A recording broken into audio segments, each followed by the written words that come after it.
Welcome back. We now put the spotlight on the ongoing winter session, where just about as it began, a massive controversy erupted, and that's pretty much brought the two sides, the government and the opposition, into locking their horns. Here's what happened on day one. Yesterday, the government brought in a motion against some of the MPs in an incident that took place on August 11th. Remember, there was much ruckus, unprecedented scenes that we actually saw take place inside the parliament in the Rajya Sabha during the monsoon session on August 11th. And for that incident, if you remember, investigation was actually ordered, and an inquiry was actually ordered in the Rajya Sabha, and basis that, MPs were suspended for unruly conduct. A motion was passed by voice vote, and MPs were suspended. Now, they have been suspended for violation of the rules of procedure.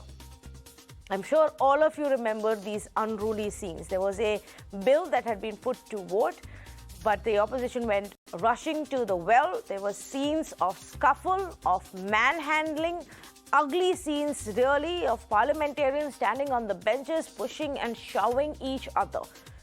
And as a result of this incident, 12 MPs have been suspended. But these MPs say, we are not going to apologize. They have requested Venkaiah Naidu, the chairman of Rajya Sabha, to revoke their suspension, but said that why should we apologize? We did nothing wrong.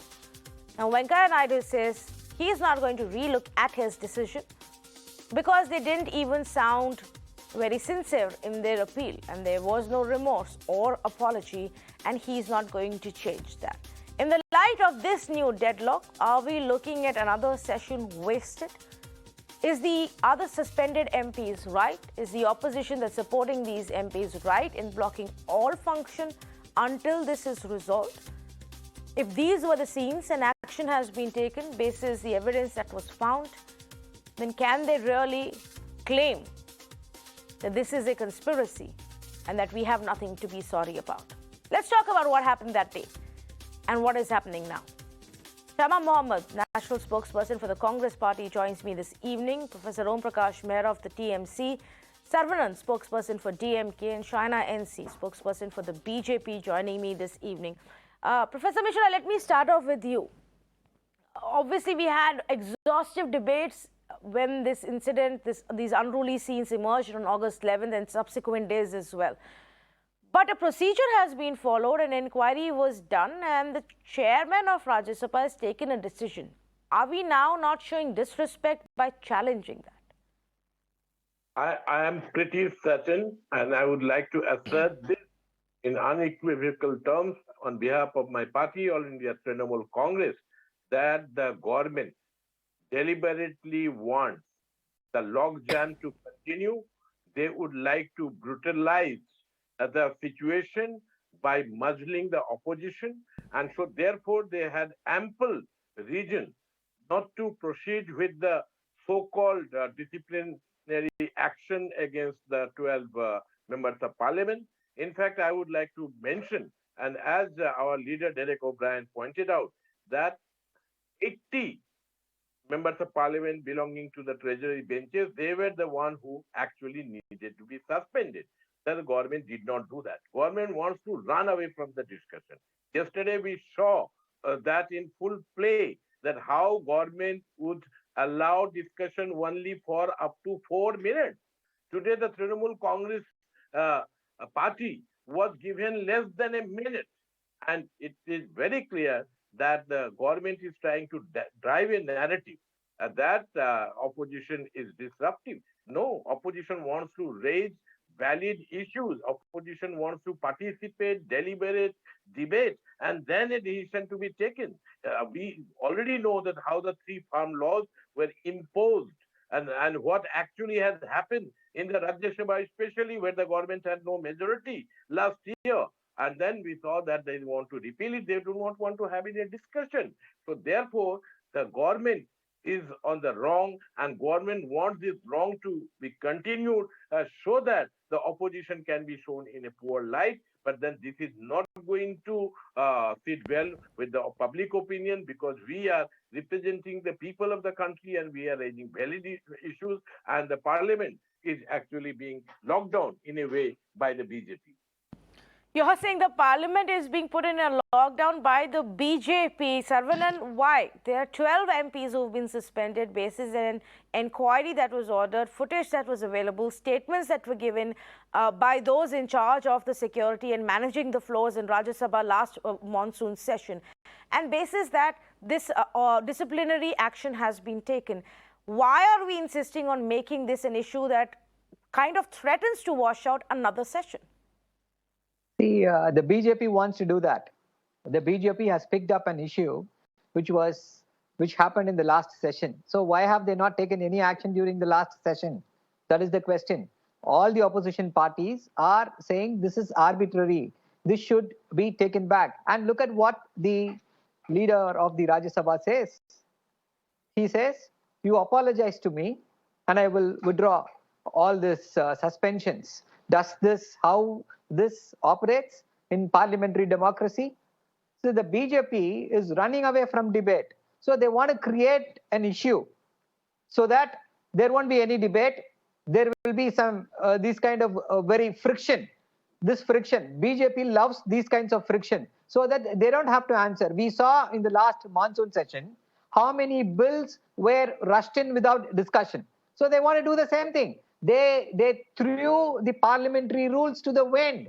When there is a disruption, when something happens, there should not be any debate. But what happened in the last session? It was decried by everybody. Now, again, another emerging trend is happening. That is, the Press Club of India has written to the Lok Sabha Speaker that they have not been allowed inside the gallery. Yeah. They say it's a very, very disturbing trend. They say they want to keep the parliamentary procedures and parliamentarians away from media glare.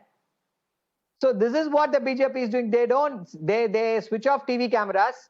We know what happened during the passing of the farm bills, and now that bill is repealed. So this is how the BJP is doing lip service to parliamentary democracy. They actually are not bothered about it. It is the opposition parties which are trying to bring in some semblance of sanity to parliamentary democracy, but the BJP is totally against it.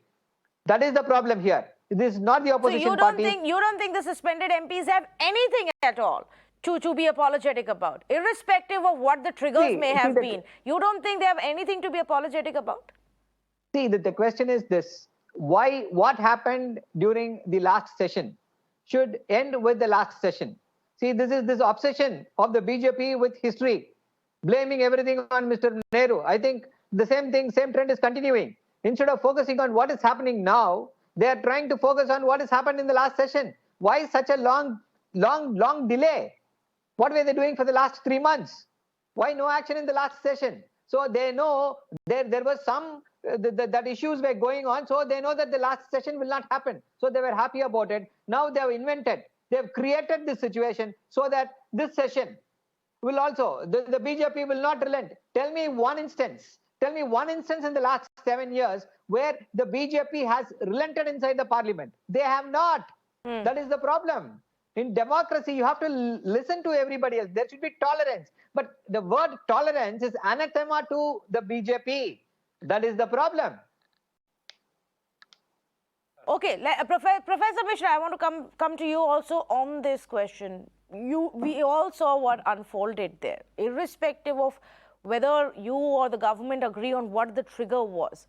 Should the parliamentarians who were involved there not be apologetic for their behavior, irrespective of the trigger? As a parliamentarian, you should not be behaving in that manner. Tanvi, thank you for asking this question. Why should they apologize? There must be certain valid reason. First is that whether they were at fault at all, or whether they were trapped. And this is what I would like to state. My party MP, especially I'm talking of Dola Sen and Shanta Chetri, they would not apologize. And I can assert that neither of the other members of parliament are going to apologize, because it was the BJP members of parliament who were the one who should actually have been disciplined. We already know that the BJP parliamentary party, they do not want opposition voice to be raised. And as my friend from the DMK pointed out, that the mic gets switched off.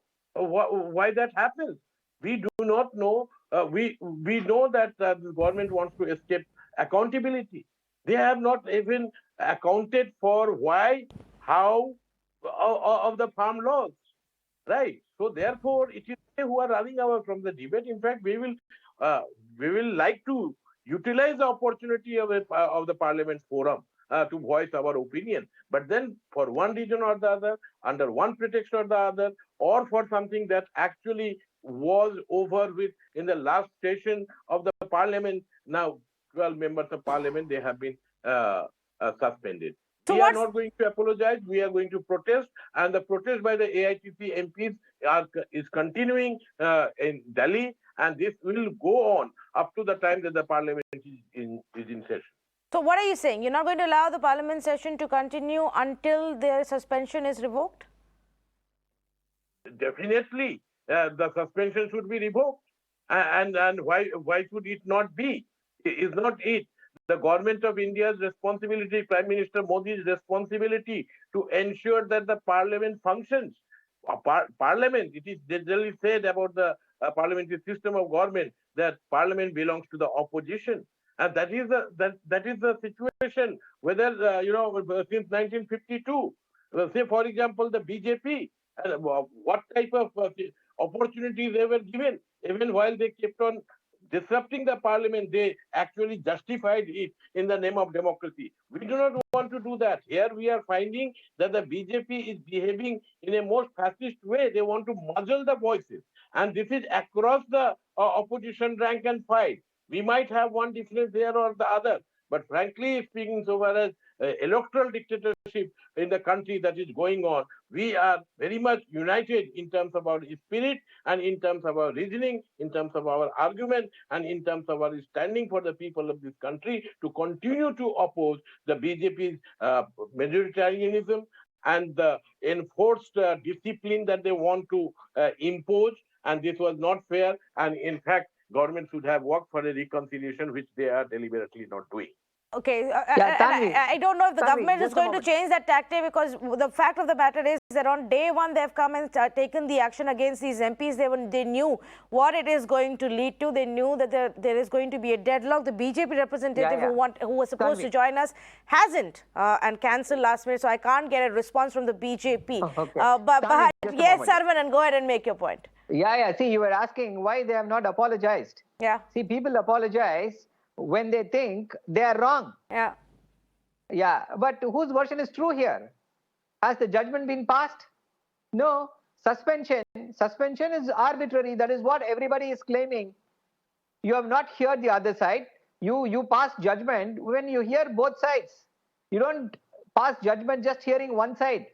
So how can the speaker expect everyone to apologize? Will that not amount to acceptance of guilt? So is this not violation of natural justice? See, everything is based on natural justice. And the speaker, amongst everybody else, will know better about it. And he says, apologize. See, that is how the BJP is trying to shift the narrative. They don't want to go into the issue whether who is at fault. There is no fact-finding at all. Without fact-finding, they have straight away said you are guilty and apologize, I'll consider. So they've changed the rules entirely to suit their narrative. The bottom line is the BJP is afraid of debates. They don't want to debate on anything. The formula was passed without any debate. Now it is being repealed without any debate. And what about 700 people who are martyred fighting these farm bills? So that issue you can raise any which ways. I don't know why the opposition was insistent on having a debate on repealing of the laws when it's exactly the demand that all of you made, and the laws did get repealed. Any new legislation that comes into play must be exhaustively debated, and I would actually urge all the opposition parties to use the available time to do those exhaustive conversations, to actually ask the right and the meritorious questions to the government on all of these, including what we just talked about. which is the crypto segment, and from that to the farmers whose lives have been lost, to the fact that the farm laws may have been repealed, but we still need to fix the issues that exist in the farming sector. Thank you to both of you gentlemen for joining me on this conversation right now. We'll wait and watch what happens, but keep this in mind, viewers. 12 MPs suspended right on day one has obviously triggered much anger and provoked the entire opposition.